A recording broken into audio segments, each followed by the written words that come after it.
কত বছরের? 351 বছরের। আচ্ছা, আর আপনাদের যে এই গাজন উৎসবটা কবে থেকে শুরু হচ্ছে? আমাদের গাজনটা প্রত্যেক বছর 351 বছরই হয়। এবারে আমরা বড় করে শুরু করেছি, আজকে 10 বছর ধরে আমরা বড় করে শুরু করেছি। আগে নর্মালি হচ্ছে ছোটোখাটোভাবে হতো, জল ঢালাও হতো না, আমাদের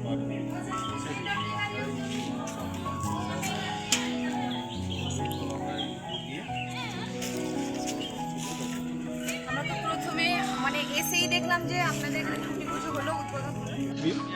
আমাদের মূল অনুষ্ঠানটা শুরু হচ্ছে 18 এপ্রিল। 18 এপ্রিল আপনার বিকেলে বাবার বড় ভোগ থাকে। এই বড় ভোগ উপলক্ষে আমাদের বড় বেকরি পরিবেশন হয়। বড় বেকরি উপলক্ষে আমরা বড় বেকরির মাঝখানে আমরা একটা পৌরাণিক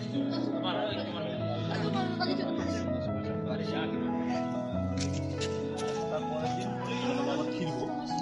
আমাদের সাংস্কৃতিক অনুষ্ঠান থাকে সন্ধ্যার সময়। তারপর রাত্রে আমরা 5:30 মতো ভর্তি নিয়ে আমরা পুজোর উদ্দেশ্যে চলে যাই, জল দিয়ে। তো আমরা প্রথমে এসেই দেখলাম যে এখানে একটা বিশেষ যেটা আকর্ষণ দেখলাম, অঘরী নৃত্য। এটা তো সব জায়গায় হয় না, এটা একটা বিশেষ আকর্ষণ। তো সবাই আসবে, ওটা কবে জানতে চাইছি। আমরা হচ্ছে অঘরী নৃত্যটা হচ্ছে 21শে এপ্রিল। 21শে এপ্রিল ওই দিনকে পাঠ কটা থেকে শুরু হবে? মাইচার থেকে আমরা শুরু করবো 7টার সাথে। এখানে মোটামুটি 4 ঘন্টার প্রোগ্রাম হবে। এখানে মোটামুটি এসে যদি একটু অনুষ্ঠান সূচিটা একটু যদি বলেন। অনুষ্ঠান সূচিটা প্রথম দিন আমাদের 18 তারিখ আছে বিকেলবেলা বড়ভোগ উপলক্ষে বড় দেখি মাঝখানে আমাদের পৌরাণিক নাচ থাকছে, সন্ধ্যার সময় এক অনুষ্ঠান থাকছে।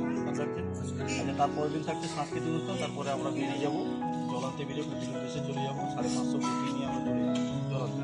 তারপরের দিন আমরা জল নিয়ে রেখে দেবো শ্মশানকালীতে রেখে দেবো। শ্মশানকালী থেকে আমরা প্রসেসিং করে আসবো, বাজনা বিভিন্ন রকম বাজনা মাইকে নিয়ে প্রসেসিং করে আসবো।